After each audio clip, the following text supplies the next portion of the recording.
Bonjour chers frères et sœurs, salut aux amis de l'histoire. Nous allons commencer une série de vidéos sur la culture, l'organisation politique et sociale des sociétés africaines précoloniales, avant la colonisation. Il faut avouer que la démocratie dite occidentale, introduite sur le continent africain, est une culture qui vient d'ailleurs. Parce que ici, on voit des portions de la société qui s'opposent, puisque il y a un pouvoir et il y a une opposition. Vous verrez qu'en Afrique, les choses ne se passaient pas de cette façon. En Afrique précoloniale, je l'entends. En Afrique précoloniale, non. Vous verrez que toutes les forces vives du pays participaient à la gestion du pouvoir. Et personne n'était lésé. Donc, si ça marche pour tous. Si ça ne marche pas, ça ne marche pas pour tous. Il n'y avait pas de notion d'opposition, non. Et cela n'empêchait pas la bonne gouvernance. Cela n'empêchait pas la bonne gouvernance. Bien au contraire. Puisque tout le monde était participatif. Tout le monde était participant, plutôt, à la gestion. Voyez-vous, je vais commencer d'abord par les royaumes, etc., que les Akans ont créés. D'abord, c'est vrai, le système était surtout un système de type monarchique.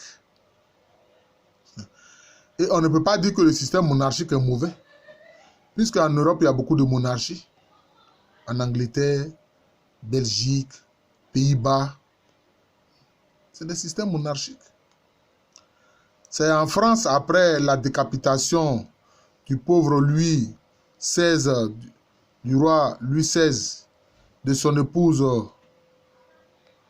Marie-Antoinette, sans compter son fils d'à peine 5 ans qui a été lâchement assassiné par ses prétendus révolutionnaires. Vous savez, derrière souvent les révolutionnaires dits de République, il y a des criminels notoires. Ça, il ne faut pas oublier ça. Regardez comme en Russie, le tsar Nicolas II a été assassiné. Non seulement on l'a assassiné, mais on a assassiné son épouse et ses 3 enfants. Mais qu'est-ce que ces 3 enfants ont à voir avec la politique? Pourquoi? Parce qu'ils sont héritiers? Ce n'est pas une raison. Et qu'est-ce que son épouse a à voir avec ça? Voilà. On a vu comment la famille royale du Portugal a été décimée pratiquement par les prétendus républicains du Portugal. Voilà. Il y a eu un seul survivant de cette famille-là qui a dû se réfugier en Angleterre. Voilà, ce sont des faits historiques. Donc, il ne faut pas qu'on croie que les prétendus républicains sont des enfants de cœur. Non. Souvent, il y a derrière eux, certains parmi eux sont des criminels notoires. Et l'histoire le montre. Donc, on ne viendra pas accuser les Africains, dire que non, votre système royal, c'est un système dépassé. Ce n'est pas dépassé. D'ailleurs, même le Seigneur de l'univers qui a créé le ciel et la terre, il a appelé Seigneur, donc roi. Voilà. On dit Christ, roi de l'univers. Mais bon, ce n'est pas pour des questions religieuses que je fais cette vidéo-là. C'est pour simplement planter le décor. Alors, si nous prenons le cas de l'Ashanti, mais c'était un système royal. Le roi des Ashanti, qui porte le titre de Asante Hene, parce que le suffixe Hene, dans les langues tui, veut dire roi ou chef. Son pouvoir repose sur un siège, donc sur un trône, qu'on appelle le Sikadua Kofi. C'est-à-dire le siège d'or Kofi. Kofi parce que ça a été conçu un vendredi et établi un vendredi. Donc, c'est en s'appuyant sur ce siège-là que la Santéhene gouverne la Confédération. Il n'est pas seul à gouverner. Et il ne fait pas ce qu'il veut. Non. À côté de lui, il y a la reine. Parce que quelquefois on dit improprement reine-mère. Mais cette idée de reine-mère, ça vient de l'Occident. Je ne sais pas même d'où c'est venu. Qui a envoyé cette affaire de reine-mère? Mais chez les Akans, on ne dit pas reine-mère. Quand on dit parler, les Ashantis disent Asante Hema. C'est-à-dire la reine des Ashantis. Hema, ça veut dire reine. Hene, ça veut dire roi. Donc, il y a la Santé Hema qui est à ses côtés. Et qui n'est pas, dans le cas présent, comme on le voit en Europe, l'épouse du roi. Non. Elle peut être sa tante, mais en fait, le mot tante n'existe pas chez les Akans, chez les Noirs. Ils disent sa mère, même si c'est une sœur utérine de sa mère. Voilà. Elle peut être sa cousine utérine. Bon, le mot cousin aussi, cousine n'existe pas. Donc, c'est sa sœur. Hein? Toujours en ligne maternelle.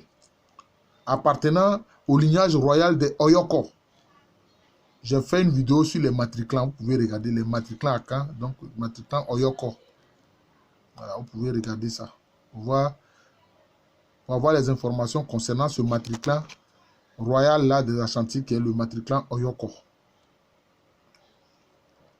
Mais à côté d'elle, vous avez tous les chefs des royaumes confédérés.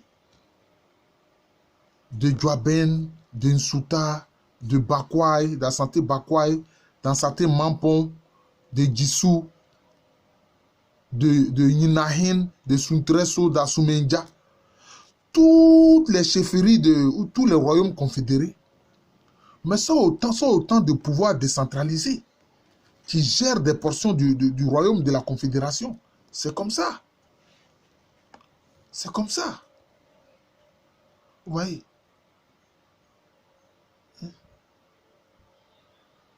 Et parmi les chefferies importantes, il y a la chefferie d'Asante Mampon,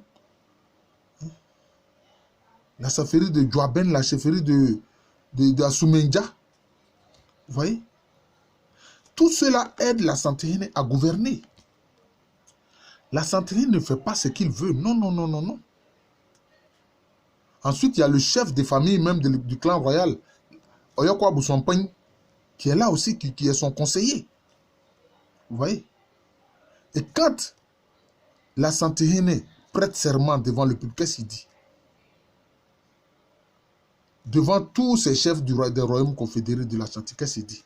Il dit, mais je vais vous gouverner conformément aux coutumes, telles que mes ancêtres vous ont gouverné. Vous voyez?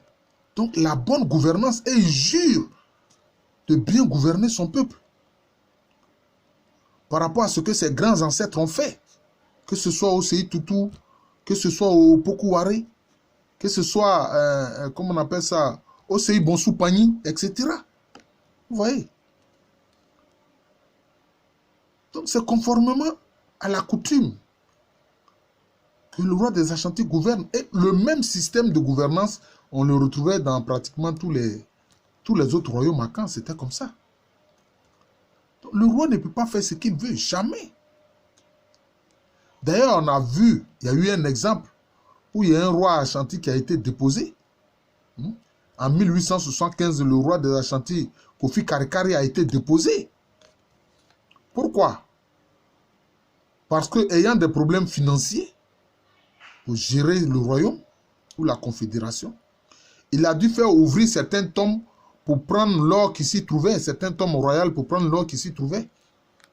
Ah, mais ça, c'était une mauvaise façon de faire. Et la reine-mère a dénoncé cela. C'est comme ça que Kofi Karikari a été déposé. Vous voyez? C'est pour ça que ceux qui ont dit que le roi chez les Akans est divin, ce n'est pas vrai. Il n'est pas divin, il est sacré. Il n'est pas divin, il peut être déposé. Et pour déposer le roi Akan, il y a un rituel qui est fait. Vous voyez? les chefs principaux du royaume, notamment souvent celui qui est... Je ferai une vidéo sur le système de défense militaire des royaumes Akan. Celui qui est le chef d'état-major, qui joue le rôle de chef d'état-major, qui est un royaume, qui est un chef d'un royaume confédéré. Celui qui est le chef de l'aile droite de l'armée, et l'autre qui est le chef de l'aile gauche, et celui qui est le chef de l'arrière-garde.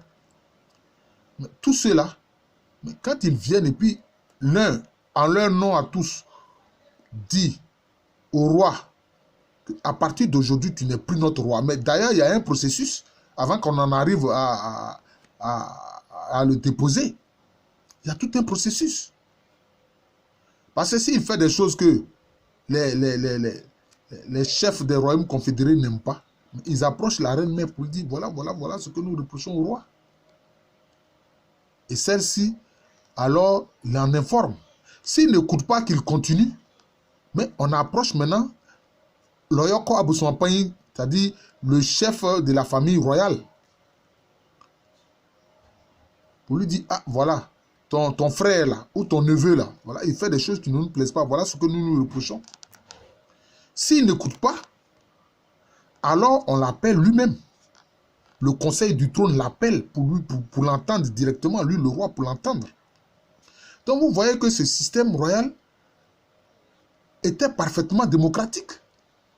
Et c'est le même système de fonctionnement dans les royaumes confédérés et dans tous les royaumes Akan, tel que c'est comme ça que ça fonctionnait. Et s'il a pu s'expliquer et justifier sa façon de gouverner, bon, il n'y a pas de problème. Mais s'il n'a pas pu se justifier, alors les chefs le déposent. Il y a un qui prononce pour dire, il dit, voilà, à partir d'aujourd'hui, tu n'es plus notre roi. Et qu'est-ce qu'ils font? Ils ôtent son pagne d'apparat qu'il porte et il lui retire ses sandales. Et il prononce le serment du royaume, parce que chaque royaume Akan avait un serment, on appelle ça un jurement. C'est une courte phrase qui rappelle des événements douloureux que le royaume a vécu. D'ailleurs, on ne prononce pas ça indûment, parce que si tu le prononces indûment, tu peux être décapité. Tu peux être condamné à mort et décapité. Oui. Par la cour de justice du roi. Et il prononce ce jurement-là. Dans le cas de l'Ashanti, c'est Ntamkasimiensan. Il prononce ce jurement. Et il dit qu'à partir d'aujourd'hui, tu n'es plus notre roi, tu n'es plus à Santéhéné. Et on te retire tes sandales. C'est fini, tu es déposé, c'est fini. C'est comme ça. Donc, ceux qui ont écrit que le pouvoir royal chez les Akans est divin, ils se sont trompés. Non, il n'est pas divin, il est sacré. Ça, c'est autre chose. Le roi est sacré. Voilà un peu. Donc, nous allons faire des vidéos pour montrer cet aspect social et de la vie, de la gouvernance, de l'univers politique, social et économique et culturel chez ces peuples-là. Nous aborderons aussi le cas d'autres peuples. Ah oui, nous aborderons aussi le cas d'autres peuples. En Afrique. Pour voir qu'en Afrique, on avait une bonne gouvernance. Voilà, c'est comme ça. Même si on crée, je ne sais pas moi, une fédération, je sais pas moi, l'Union africaine, on peut désigner un chef de l'Union qui sera un peu comme un roi. Il va gouverner un certain temps. Si on veut, on peut fixer la période. 10 ans, 15 ans, etc. Vous voyez? Donc, c'est ça. Pour dire que nos ancêtres là ont créé un très bon mode de gouvernance. Voilà. Un très bon mode de gouvernance. On ne pouvait pas gouverner comme on le voulait. Non, c'est pas possible. Je vous remercie. Je suis le professeur Alou Kwame René, professeur titulaire d'histoire à l'université Félix Houphouët-Boigny. Université qui est à Abidjan, dans un pays appelé Côte d'Ivoire, qui est situé en Afrique de l'Ouest. Donc, on peut multiplier les exemples, on peut multiplier les exemples. J'ai pris un exemple un peu d'illustration, le cas de la Confédération Ashanti, mais il y a d'autres cas. On pourra voir par exemple le cas du royaume Brondjama. Merci encore et bonne journée.